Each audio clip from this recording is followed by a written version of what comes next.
Y chicos, bienvenidos nuevamente a la segunda sesión. Les encargo, por favor, pongan su nombre completo. Pongan su nombre completo. Tienen dos nombres, sus apellidos completos. Por ahí nada más, en la semana pasada nada más tengo registrado y ahorita te estoy viendo que estás conectado, Raúl Ibarra. Pon tu nombre completo, por favor, porque nada más te tengo registrado una vez desde la semana pasada y nada más está registrado como Raúl Ibarra.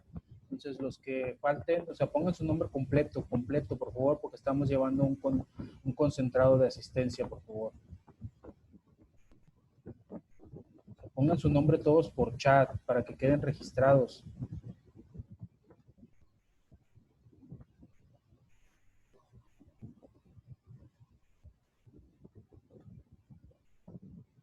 Antes de que pasemos con el tema de la conquista, ¿algún otro comentario que tengan, chicos?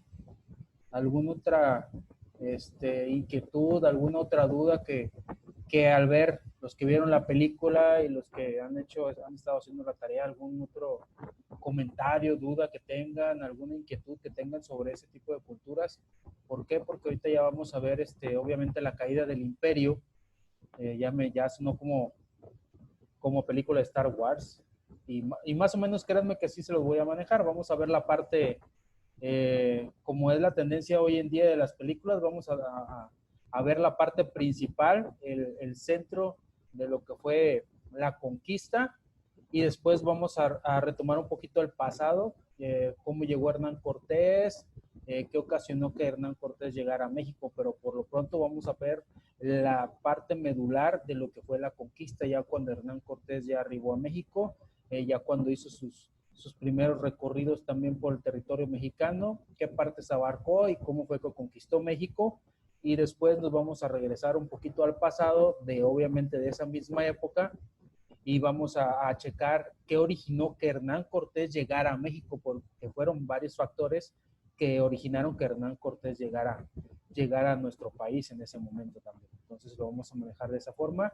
Se puede decir que la parte importante, la parte trascendental de lo que es la estructura de la conquista, y después un poquito retomamos el pasado para que quede entendido ciertas cuestiones que ocasionaron que obviamente Tenochtitlan cayera en manos de los españoles, y por ende razón, obviamente pues Tenochtitlan, los aztecas tenían esclavizados en este caso en su poder, y pues obviamente muchos tenían convenios, pues casi a toda la parte de nuestro territorio nacional. Como vieron en el mapa de los aztecas, era la parte del centro de México y casi toda la parte sureste de nuestro país también tenían conquistados.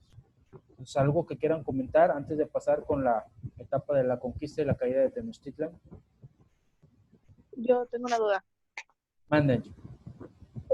¿Por qué cuando, por ejemplo, hacían los sacrificios, era coincidencia de que, por ejemplo, se hacían los sacrificios para que lloviera? ¿Era coincidencia de que lloviera o en realidad sí funcionaba o sí era como magia? Realmente, pues realmente no funcionaba. Entonces, ¿qué es lo que hacían? Como ellos tenían un calendario muy especializado por medio de la observación, obviamente, y por medio de las herencias prehispánicas que tenían tanto pues obviamente de toltecas y de los demás pueblos, entonces ya sabían aproximadamente qué épocas eran de lluvia, qué épocas eran de viento. Entonces, cada uno de los dioses tenían sus fechas y sus periodos en donde obviamente le celebraban todo ese tipo de actividades, de rituales. Entonces, a lo mejor es como hoy, bueno, hoy ya no en nuestro país ni en el mundo, ya el clima está muy desfasado, pero anteriormente decías, ok, en septiembre es época de lluvia. Entonces, pónganle ustedes que todavía predominara eso, que dijeran, ok, en septiembre vamos a sacrificar, vamos a traer esclavos, porque obviamente en septiembre llueve y los vamos a sacrificar al dios Tlaloc. Entonces, pues agarraban y sacrificaban y empezaba a llover, pues porque era la temporada de lluvias. Eso era más que nada lo que pasaba. Pero realmente, pues obviamente todos sabemos científicamente, no está comprobado que pues matando a una persona fuera a llover realmente. o que matando a una persona fueran a ocasionar un eclipse o que el sol brillara con más fuerza. O sea, realmente no, esas eran puras falacias realmente de la época.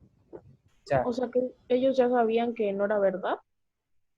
no, eh, no sabían que era, no sabían, ellos creían, ellos estaban en una, no tenían incertidumbre, pero te menciono, lo hacían en las épocas que obviamente sabían que iba a llover. ¿Por qué? Porque esa era la época de Dios, ese era su periodo en que les hacían fiestas.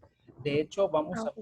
vamos a ver en esta parte de la conquista por qué se rebelaron en contra del emperador Moctezuma II y qué fue lo que ocasionó que se rebelara el pueblo y ocasionó la parte de la noche triste cuando derrotaron al ejército de Hernán Cortés en su momento, porque estaban en unas fiestas hacia un dios. Entonces ellos veneraban a ese dios en esa época. Entonces todo lo que pasaba en esa época se lo adjudicaban a ese dios. Sacrificios, rituales, todo. Entonces obviamente pues como tenían un calendario, vuelvo a ser reiterativo, muy especializado, decían en esta época va a llover, hacemos la festividad de Tlaloc. En esta época hay ciclones, hacemos la festividad de Quetzalcóatl. Y así era como se manejaban realmente ellos. Sabían hasta cuándo iba a ser un eclipse también. Entonces, lo vemos hoy en día. Los que tenían el que tiene, dicen, hay una frase muy cierta, el que tiene el poder, el que tiene la información, tiene el poder. Entonces, los grandes, los chamanes, los sacerdotes, los brujos, ellos sí sabían cuándo realmente iban a pasar los sucesos. Entonces, utilizaban esa misma información para manipular al pueblo. ¿Qué pasa hoy en día?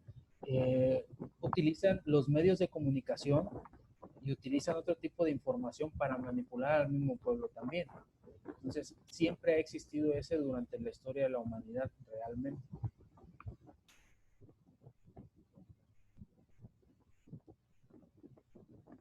¿Algún otro comentario, chicos? ¿Alguna otra duda?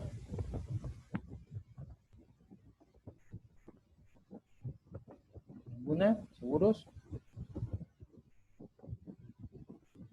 Ok, entonces, si no tienen ningún otro comentario, ninguna otra duda, vamos a proseguir.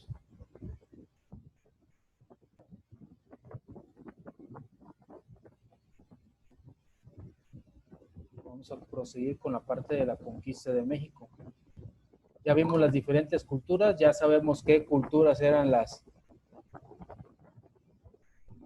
más poderosas, predominantes, y cuáles obviamente todavía seguían existiendo cuando los españoles llegaron a territorio mexicano, y la que estaba en su pleno apogeo realmente era la cultura azteca. La maya ya realmente ya había desaparecido, y algunas otras de las culturas como la olmeca que vimos ya también había desaparecido.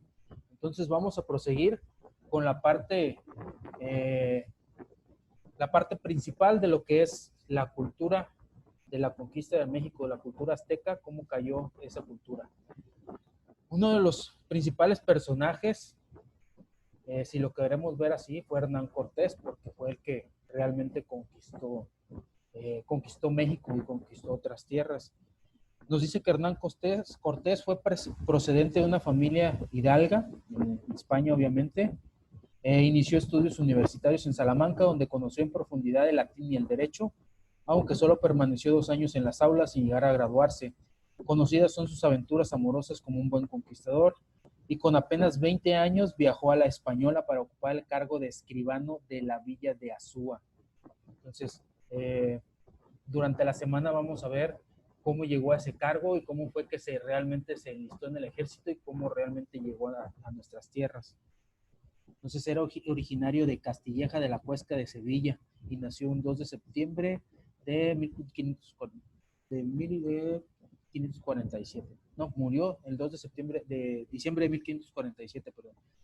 Y nació en Medellín, Badajoz en 1485.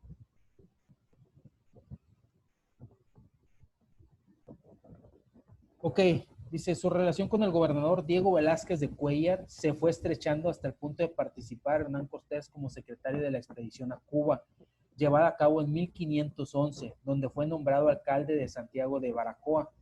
ciudad recién fundada. En 1518, y tras permanecer algunos años en la cárcel bajo la acusación de conspiración, fue rehabilitado por Velázquez y encargado de viajar a la península de Yucatán para reconocer el terreno, prohibiéndosele la fundación de colonias. Él no tenía, obviamente, por razones de que había cometido delitos, no podía fundar colonias él, no podía llegar y decir, esta es colonia y le vamos a dar el nombre de la Villa Rica de la Veracruz, o etcétera, etcétera. Que más adelante, pues, realmente sí lo hizo Hernán Cortés. Nos dice que un 10 de febrero de 1519 partió de Santiago rumbo a México, sin el consentimiento de Diego Velázquez. Tras 10 días de navegación llegaron a la isla de Cozumel, desde donde entonces se dirigieron hacia Tabasco, lugar donde se produjo el primer enfrentamiento con los indígenas que salieron derrotados.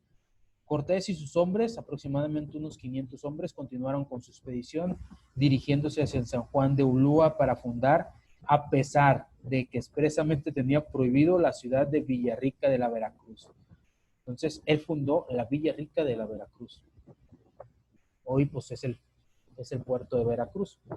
Dice, el poder municipal quedaba en manos de los habitantes de la ciudad, las tropas de Cortés, y se elegía al de Medellín como comandante en jefe del ejército. En la ciudad recién fundada, Cortés tuvo noticias de la existencia de un importante imperio, el Azteca, donde las riquezas eran cuantiosas. Aquí vemos el mapa, obviamente cómo fue el recorrido de Hernán Cortés. No se adentró más, llegó por la parte que ya se conocía, de Carenas, llegó a La Habana, de ahí obviamente llegó a Cozumel y se fue por toda la parte de la orilla, en este caso por la parte perimetral de lo que es el Golfo de México, toda esa parte hasta llegar a la parte de Veracruz. Y de ahí obviamente ya estando asentado y habiendo conquistado partes del Golfo de México, de la orilla, de las costas, obviamente fue cuando ya se adentró en este caso de Tenochtitlan. Pero utilizó varias estrategias que obviamente mermaron el imperio azteca y que posteriormente le dieron obviamente pues las bases para que él pudiera conquistar a los aztecas. Ojo con ese mapa, chicos. Nos dice que en 1510 una expedición marítima fue de presa de una terrible tormenta. La mayoría murió en el naufragio y los supervivientes que consiguieron alcanzar la costa en la península de Yucatán tuvieron el primer encuentro con los grupos mayas predominantes en la zona, los que aún quedaban. Dice, un encuentro inicialmente violento. Los españoles no volvieron a tener noticia de los ocupantes de aquel barco, dándolos por muertos. Sin embargo, en 1519, es decir, 9 años después, Cortés, en su exitoso proceso de conquista, llegó al lugar y se enteró de que 2 españoles habían sobrevivido a ese naufragio. Junto a los indios vivían todavía y desconocían cómo podían haber llegado a aquel desconocido entorno. Solo 2 personas sobrevivieron a aquel naufragio y a la hostilidad inicial de los mayas, y fueron los protagonistas de aquella pequeña historia de la historia. Luego vamos a ir viendo por qué tanto Gonzalo Guerrero y Jerónimo Aguilar, ellos fueron los 2 sobrevivientes del naufragio. Don Jerónimo Aguilar era un fraile. En esos 9 años vivió como esclavo de un cacique, o sea, de un jefe de la cultura maya. Y en 1519 Hernán Cortés le envió una carta para que se reuniese con su ejército y concierte de la importancia de contar con un hombre de sus conocimientos. Obviamente ya tenía conocimientos del hábitat, ya conocía el lenguaje y ya sabía más o menos a lo que se atenían a las tribus indias que existían, y obviamente pues a Cortés le interesaba esa información. Por eso les digo que el que tiene la información tiene el poder. Después utilizó a otra persona, a la Malinali, mejor conocida como la Malinche, que era hija de un cacique feuditario del imperio azteca. Obviamente era hija de una persona que estaba encargado de un territorio que conquistaron los aztecas. Era de un feudal del imperio azteca y su lengua era el náhuatl, hablaba náhuatl. El tratamiento era reverenciar que recibía y convertía su nombre en Malinche, de donde la deformación castellana resultó Malinche. Era la Malinche, pero en castellano le decíamos la Malinche.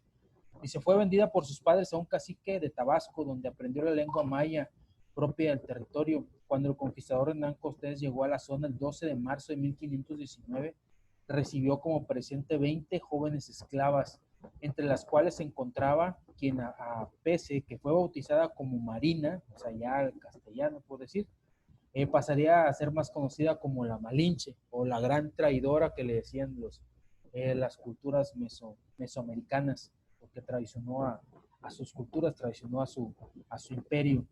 Dice, las jóvenes fueron repartidas entre los hombres de Cortés, resultando la Malinche asignada a Alonso Hernández, portocarrero, quien hubo de marchar a España comisionado por aquel, obviamente lo mandó Cortés a España de regreso, quien hubo de marchar a España comisionado por aquel en 1519. Desde entonces la Malinche se convirtió en la amante de Cortés. Acuérdense que Cortés, inicialmente, cuando estaba estudiando se caracterizaba por ser buen amante. Dice, desde entonces la Malinche se convirtió en la amante de Cortés y así como su intérprete personal. En un principio contó con la colaboración de la traducción de Jerónimo de Aguilar. Obviamente fue el fraile que rescató de las manos de parte del Imperio Maya. Obviamente pues ya también sabía hablar dialectos. Dice, pero pronto habló la lengua de los españoles y fue llamada Doña Marina. Ya no era la Malinche, ahora era Doña Marina para los españoles. Cuando llegaron los españoles reinaba en Tenochtitlan Moctezuma II, Moctezuma Xocoyotzin. Obviamente lo recibió con espléndidos obsequios, acompañados de la súplica de que le dejaran morir en su trono, o sea, que no lo atacaran ni nada.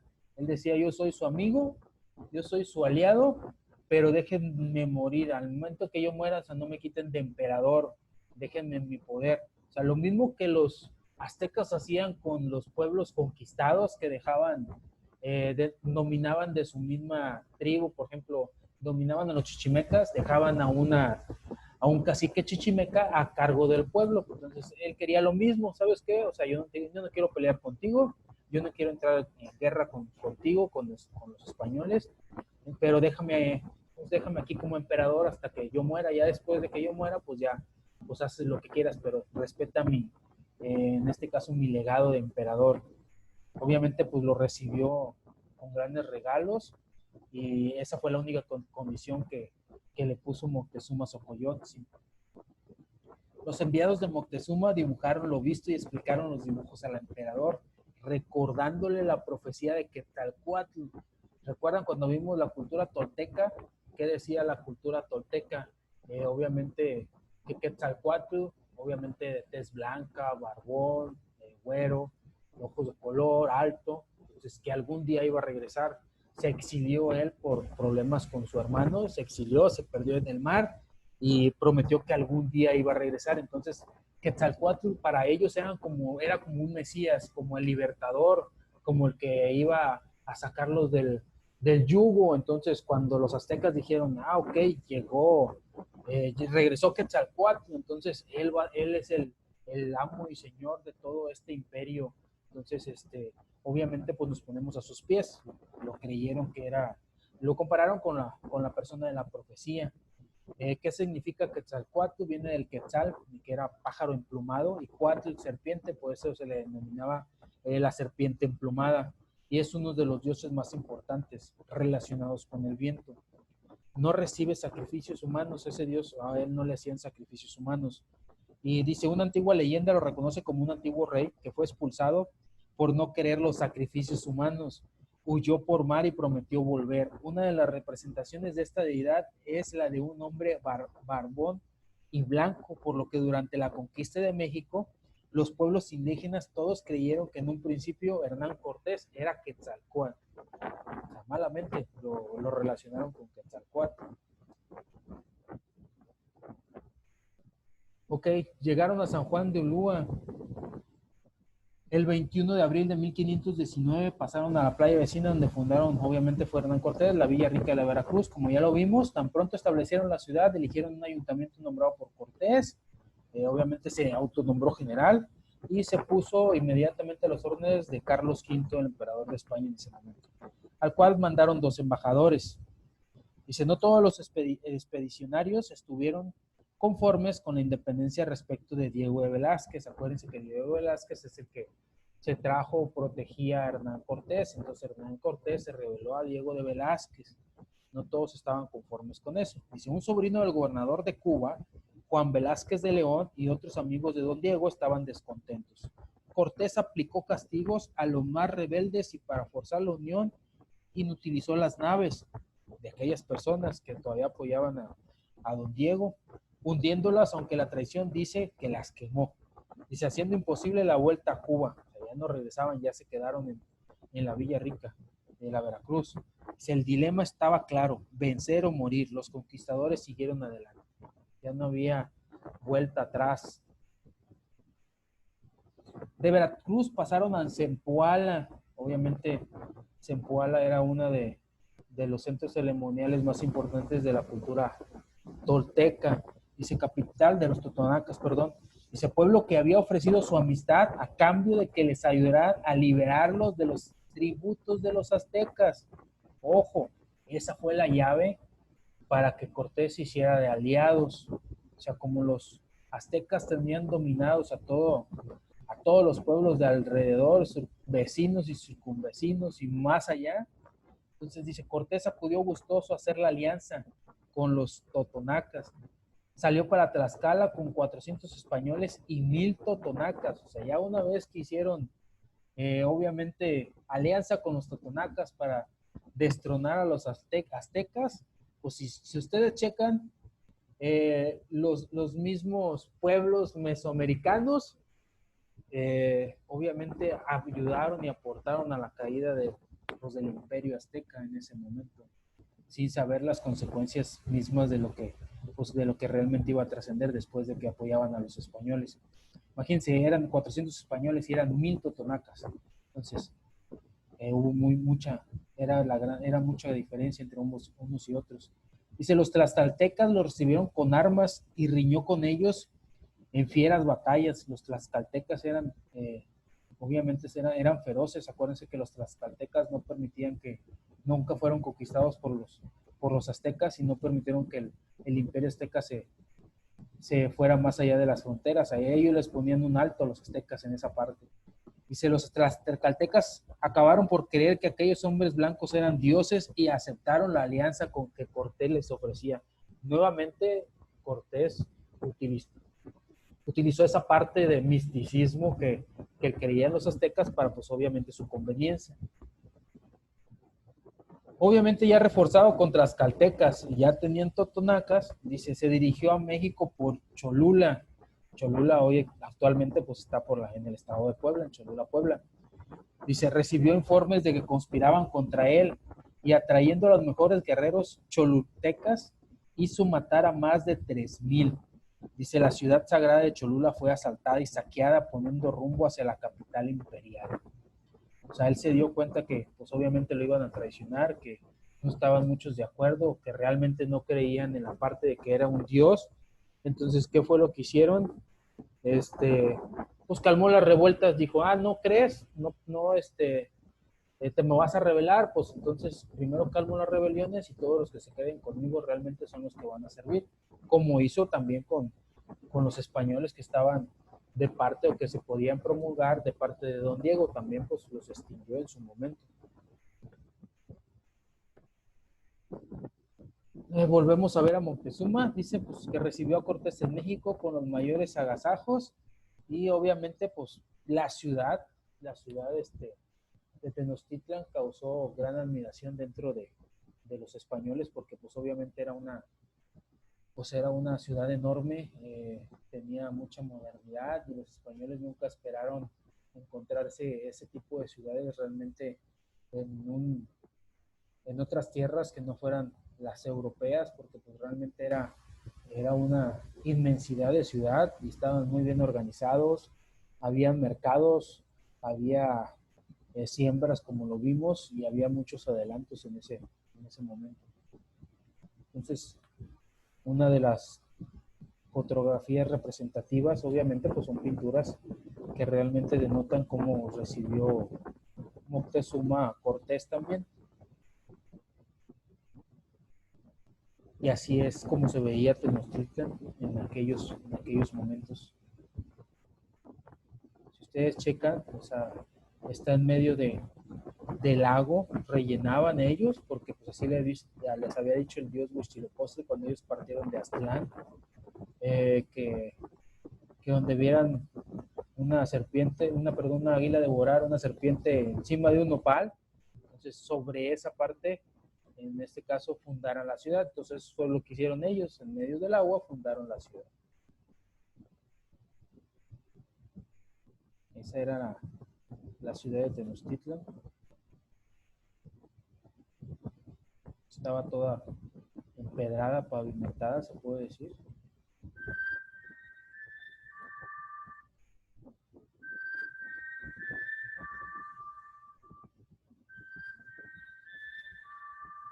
Dice que la hostilidad entre conquistadores y aztecas creció al rechazar Cortés las prácticas religiosas de la comunidad que incluían sacrificios humanos. Ahí fue donde ya nos empezaron a poner de acuerdo. Cortés, obviamente, pues para ellos no estaban bien vistos los sacrificios humanos para los españoles.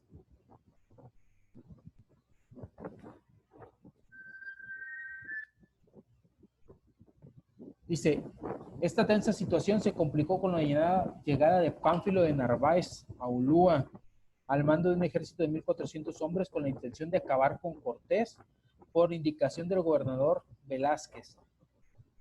Dice, Cortés se desplazó a Ulúa dejando a Pedro de Alvarado en Tenochtitlan como jefe de 120 hombres del destacamento. El enfrentamiento entre Cortés y Narváez no se produjo y ambos regresaron a Tenochtitlan con las nuevas tropas. Era el mes de mayo de 1520, se aproximaba la fiesta del dios Tezcatlipoca. Dice, Moctezuma pidió permiso, o sea, Moctezuma le pidió permiso a los españoles de celebrar la fiesta. Alvarado lo concedió, Alvarado fue el que se quedó en lugar de Cortés.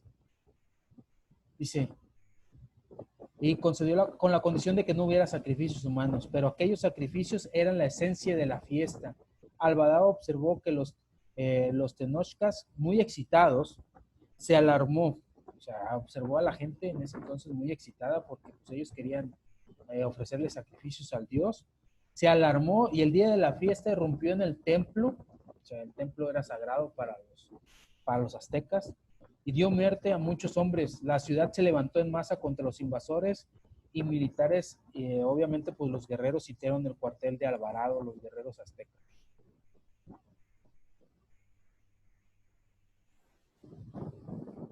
Ok. Todavía nos falta mucho más, chicos. Pero vamos a seguirla viendo conforme pasen las semanas, pasen las sesiones. Algo que quieran aportar de lo que hemos estado viendo, realmente es muy interesante cómo se asienta, cómo estuvo una cultura. Hemos visto desde las primeras culturas, desde los olmecas, cómo se fueron asentando en Mesoamérica, cómo fueron pasando sus tradiciones, cómo se fue generando cada una de las culturas. Obviamente, cada una de las culturas tuvo su inicio, su apogeo, y obviamente después vino su decadencia de todas las culturas, olmecas, toltecas, totonacas, chichimecas, huastecas, obviamente los mayas también, y pues la única que quedaba fuerte en aquel entonces era la cultura azteca, que fue pues de las más predominantes y de las más fuertes en lo que es nuestro territorio nacional. Entonces, algo que quieran aportar, chicos, algo que quieran compartir, algún comentario que quieran hacer. Los escucho. Algo que quieran externar.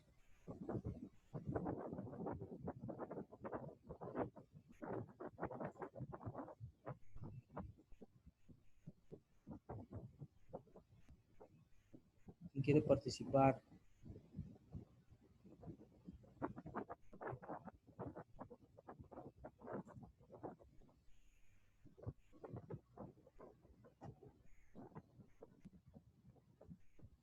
¿Alguien que quiera participar? Entonces, Hernán Cortés, ¿para dónde se regresó? Hernán Cortés llegó a Cuba primero. Después de ahí se fue a Cozumel y él recorrió toda la costa hasta llegar a fundar lo que es hoy la Villa Rica de la Veracruz, pues hoy la ciudad de Veracruz. Entonces, de ahí, obviamente, se alió primero con los totonacas, con algunas otras tribus. Después libró grandes batallas con los tlaxcaltecas, que eran bien férreos, eran bien tercos, esos no se dejaban dominar por nadie. Sí, de hecho, no los pudo conquistar, los aztecas no los conquistaron. Entonces fueron de las pocas tribus que realmente los aztecas no conquistaron. Los totonacas eran conquistados por los aztecas, pagaban tributo y eran los que pues, no querían pagar tributo, por eso salieron a Cortés. Después de ahí, ya teniendo obviamente totonacas de su lado, tlaxcaltecas y otras muchas tribus que se fueron adjuntando con ellos porque lo consideraban Dios, llegó a Tenochtitlan.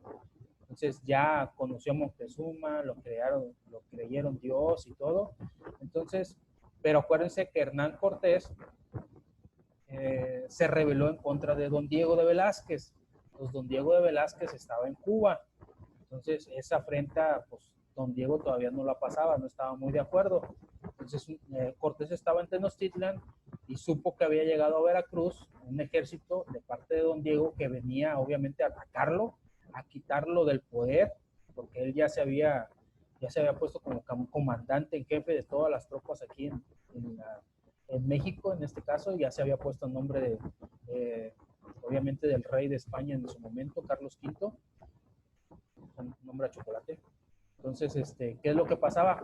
Él se dirigió con sus tropas, con todas las tropas, obviamente, las caltecas, totonacas y todo, se dirigió a hacerle frente, en este caso, a la persona que había mandado don Diego, pero realmente nunca hubo una lucha, llegaron a un acuerdo.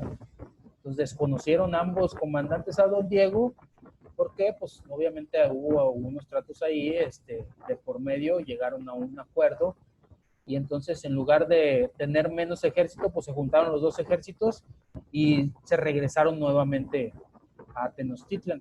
Pero en ausencia de eso, en la ausencia de que Hernán Cortés andaba en la Villa Rica de la Veracruz, obviamente se acercaba una festividad para los aztecas. Entonces, ¿qué es lo que pasaba? La persona encargada, Moctezuma pidió permiso, aunque era emperador de un imperio, pidió permiso a los españoles para poder celebrar la festividad. Entonces, la única condición que le habían puesto era de que no hicieran sacrificios humanos. Entonces, obviamente, era algo, una agresión para los aztecas que no hicieran sacrificios humanos a sus dioses, y más cuando estaban haciendo, obviamente, una fiesta a sus dioses. Es como, no sé, si dijeran, vamos a celebrar la festividad del Día de Muertos, y pues no ofrendamos pan, no ofrendamos nada. Entonces, pues, ¿qué es lo que pasa? Pues nos sentimos, la gente se sentiría ofendida en ese aspecto. Pues así se sintieron ellos. El no hacer sacrificios humanos, pues no les gustaba. Entonces, ¿qué fue lo que pasó? Que vio que iban a sacrificar, que iban a seguir sacrificando, que iban a proseguir. Entonces se encerró, abrió las puertas del templo, que era sagrado para los aztecas, abrió las puertas del templo y hizo una gran matanza. Entonces ahí nació la revuelta de los aztecas. Entonces, pues, obviamente, pues Hernán Cortés apenas iba a regresar de su travesía, obviamente con un ejército más numeroso, iba a regresar de su travesía a Tenochtitlan. Entonces, estaba en Tenochtitlan, viajó a Veracruz y nuevamente regresó a Tenochtitlan. Entonces, si checan, el fraile juega un papel muy importante porque les servía de intérprete. La Malinche juega un papel muy importante porque también le servía de intérprete, si no, no hubieran podido comunicar. Entonces, por eso la Malinche le dicen la traicionera, porque pues obviamente traicionó a sus culturas, traicionó a la parte, pues, del territorio mexicano. ¿Alguna otra duda, chicos? ¿Algún otro comentario? Nos quedan unos 4 minutitos. Pero era Alvarado, ¿verdad? Pedro de Alvarado. Ajá. Él venía de Cuba, ¿no? Sí. ¿Y cómo llegó hasta donde estaban los aztecas? Primero llegó a Veracruz. Ajá. Y de ahí de Veracruz, o sea, fue Hernán Cortés a recibirlo, a contraatacar, porque Pedro de Alvarado estaba de parte de don Diego de Velázquez. sea, él venía a derrocar, a quitarle el poder a Hernán Cortés, que lo había usurpado, porque el que tenía el poder obviamente, porque así se lo habían delegado, era don Diego de Velázquez, pero don Diego de Velázquez no estaba en México, estaba en Cuba. Entonces mandaron a Pedro Alvarado para que peleara con Cortés. Cortés obviamente de Tenochtitlan se dirigió a pelear con él a Veracruz. Ya obviamente hicieron sus convenios y los dos viajaron a Tenochtitlan. Ah, ok. Por eso llegaron ambos a Tenochtitlan. Si no, pues obviamente pues, no sabía el camino. Y pues obviamente Hernán Cortés ya sabía el camino. De hecho, no sé si alguien de ustedes vio la serie, la de Cortés. O sea, hay cosas que sí realmente son adjudicables, pero hay cosas que no realmente tampoco. O sea, pero es una forma un poquito de ver lo que pasó, lo que pasaba en su momento. ¿Algún otro comentario, chicos?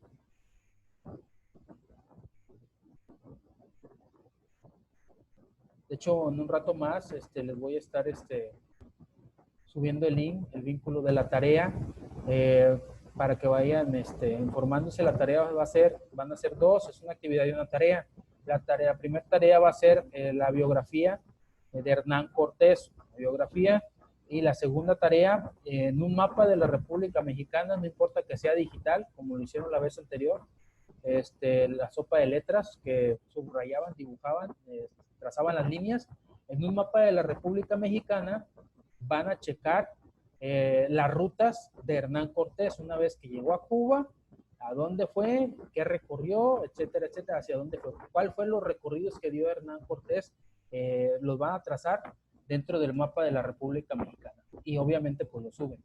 Muy importante, ojo, suban donde va el vínculo. Me están subiendo nuevamente los que subieron tarea en el vínculo que no es, en los comentarios, los mismos de la vez anterior, Pedro, Sansón, etcétera, etcétera, etcétera, volvieron a subir las tareas en donde van los comentarios. Ahí no van las tareas, chicos, las tareas van en el link de tareas. O sea, ¿por qué? Porque si no, la plataforma no la registra, la plataforma de Classroom, si lo ponen en otro lado. Más aparte, pues que obviamente la parte donde van donde van los comentarios, ahí ustedes es como un menú para que ustedes vayan accesando a los temarios, a las actividades o a las tareas que les voy dejando. Entonces, ¿qué pasa si lo están poniendo ahí? Se va a saturar, entonces ya no van a ver obviamente todo lo demás que tienen, que es lo más importante. Entonces, mándenlo directamente al vínculo, al link donde va la tarea. No me estén publicando tareas en la parte de comentarios, como lo siguieron haciendo. O sea, ya les nombré a algunos, ahora fueron más. O sea, fueron reiterativos. Pedro volvió a publicar ahí. Sansón volvió a publicar ahí y otros 3 más. Fueron aproximadamente 5 chicos. Entonces, se los voy a borrar de comentarios y la suben al link donde va. De hecho, algunos apenas están subiendo la tarea que les encargué también. O sea, en el receso que tuvimos ahorita de 10 minutos están subiendo apenas la tarea. Lo bueno que la plataforma me marca quién lo subió tardíamente. Y tuvieron mucho tiempo, tuvieron hasta el día domingo, por eso todavía no he mandado las calificaciones, porque les di chance hasta el día domingo a las 6 de la tarde. Tuvieron toda la tarde del viernes, todo el sábado y casi todo el día del domingo. Y apenas uno las están subiendo. Ok. Ya no tarda en cortarnos la transmisión. ¿Algún otro comentario antes de que se nos corte, chicos? Manden su nombre por WhatsApp, por favor. También, mándenlo aquí en el chat y por WhatsApp. Les voy a pedir algo. Nos están pidiendo checar todo ese tipo de cuestiones y ver quiénes están registrados en el grupo de WhatsApp. No sean, ahora sí, apóyennos en ese aspecto. Pónganle el nombre en el WhatsApp, ya ven que aparece ahí en el nombre en la descripción, pónganle su nombre para identificar de quién es el número. Por lo pronto